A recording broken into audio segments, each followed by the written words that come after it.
Welcome back. We're going to build our last page before we get to publishing and getting things onto the tablet. So we left off with our page of the animations of text and images. Let's take a look at the sample example document and see what we're going to be building in our new page. So we've got a page here with a video embedded here and a white rectangle sitting behind it that has a drop shadow. We've got some text along the top, some placeholder text with 2 columns, another line, and down here a hyperlink.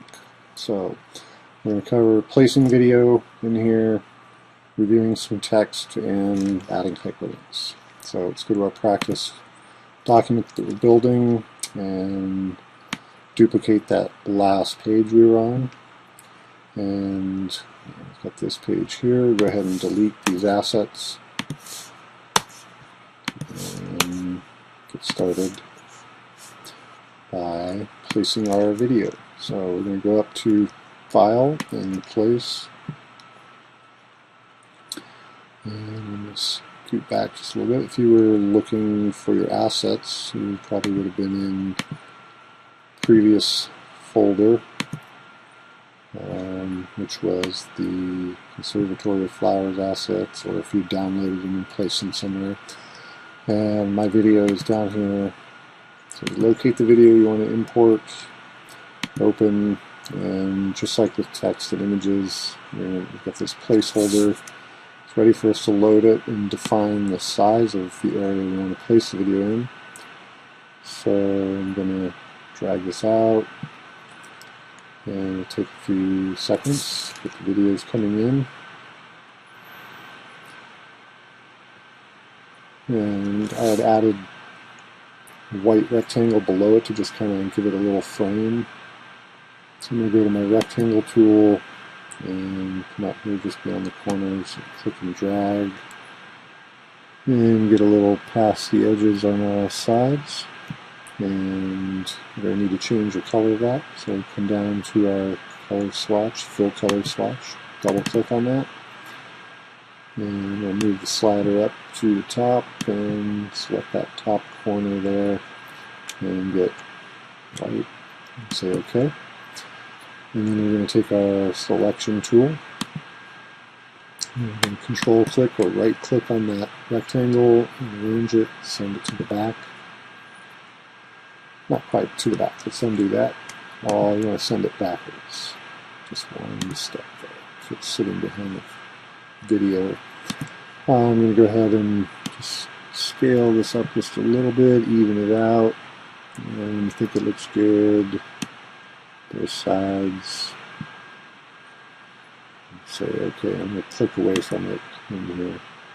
Alright, so we've got the video in here, and what we want to do is we want to take a look at how to add some attributes to the media that we've put in here. So we're going to go up under Window and go to Interactive and select Media.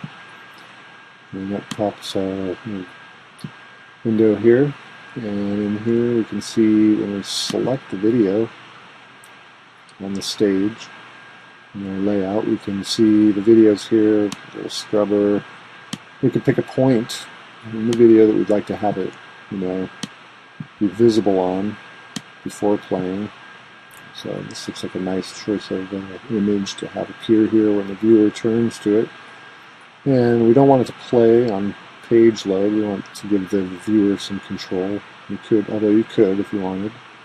You could have it looping unless it's exported as a PDF. Making the poster from, again, the current frame. And we're going to add a controller that will skin over the top. So the gentleman told me the one with the longest name usually is the one with the most control for the viewer. So you can see lots of different options here. And I'm going to pick the skin all over, no caption, and full screen, I believe. It's no full screen. Skin overplay and possible full screen. Let's try that one. Alright, so again we can test it and preview it. And here it is. And when we press play down here, kind of runs the file for us. And when we click on it, you can see the video playing. And I'm not seeing the full screen option, but maybe we have to select a different one. So we could experiment with that, but it's playing. Looks good. And I'm going to go ahead and close that. So you could show controller on rollover. That sounds like a good idea. Let's try that. And I'm going to close that. So we've got the video in there. We've added a controller over the top. And look back real quick at what we're building. And we're adding some text. So we're going to draw out our box. Have it to the size. And switch fonts. Font Charlemagne. And type what we learned on our trip.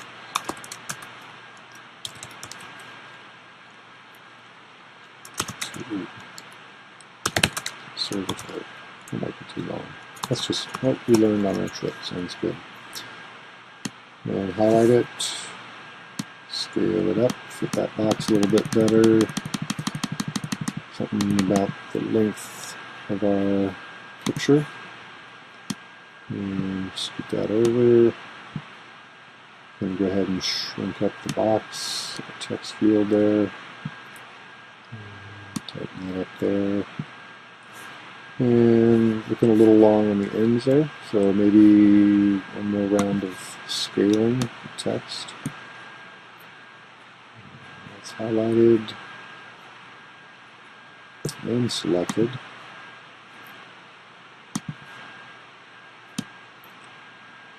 Let's see, there's my font size. Okay, scale it down just a little bit more so it fits right in there. Okay, so one more placeholder box over here is transparent on a lighter background. We've got a darker background, but we'll go ahead and take our type tool, draw out another box, and move it in here into position. There's a line, so we can kind of a line there, and a little wider on this side there, so it's aligned with the video above it. And take that text tool, go in that box, click your cursor in there, and let's go under type and fill with placeholder. And again, we've got one big block of placeholder text, lorem ipsum. We could also, and in that previous example, we had multiple columns, so we could come up here to the top and change the number of columns. And we could play with the gutter, more space between them, and get something that matches the sides there. And so we're almost there. What we needed to do is let's scoot this up just a little bit. Again, using my up and down arrow keys, I'm going to nudge that up a little closer. And our final line of text was learn more about the SF Conservatory of Flowers at the hyperlink there. So, coming back over here, we are going to draw out another box, move it into place, shorten that up on the sides, bring that in, it's a line there. A little taller. Take our text tool and type in there for more information about the SF Conservatory of Flowers.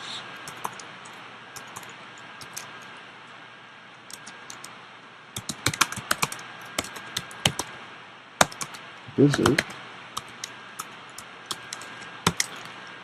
And we'll scale that up. We're going to make that hyperlink its own text box. I'm going to scale that up to fit. Just a little smaller there. Resize it just a little bit. Move that up. Use the arrow keys. Some other things we could get into around alignment, but that would be a whole other lesson. So we got that, and we got one last line of text, and we need the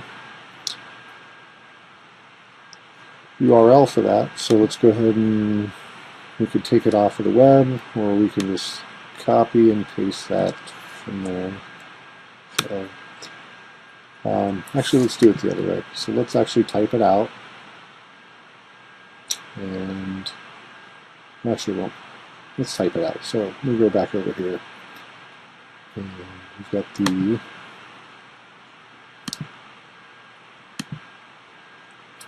draw out our text box here. Click and HTTP www.conservatoryofflowers.org.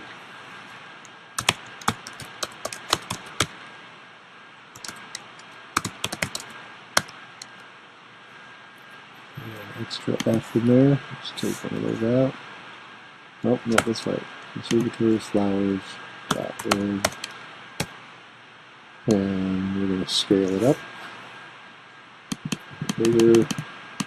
And we're going to change the color of the font so it stands out. So let's go over here to the top and click on there. We got a little color picker and pick something that's a little brighter on the on that background there. So maybe this lovely magenta. Let's move it over. Probably going to need to scale it up some more, but let's move it down there. And there it is in the line. That's the line. That was the box in the line, not the text. So let's shrink that box up. That's a little better. And now we need to make that a hyperlink. So we're going to highlight it with our cursor. And we can come over here to hyperlinks up here, or we could go up under Window, Interactive Hyperlinks. And all we need to do is copy and paste that URL into the field there. And now a link's been created, and it should be a functioning hyperlink for the Conservatory of Flowers. I believe the last thing that we had on the previous page was a drop shadow on that little box to create some more depth. So again, I just select that white rectangle and Control or right click on it, go to Effects, Drop Shadow, and there it is. Okay. So we have completed our last page, and in the next video we'll be going over how to the process necessary for publishing and getting a test version of it onto your iPad. Okay.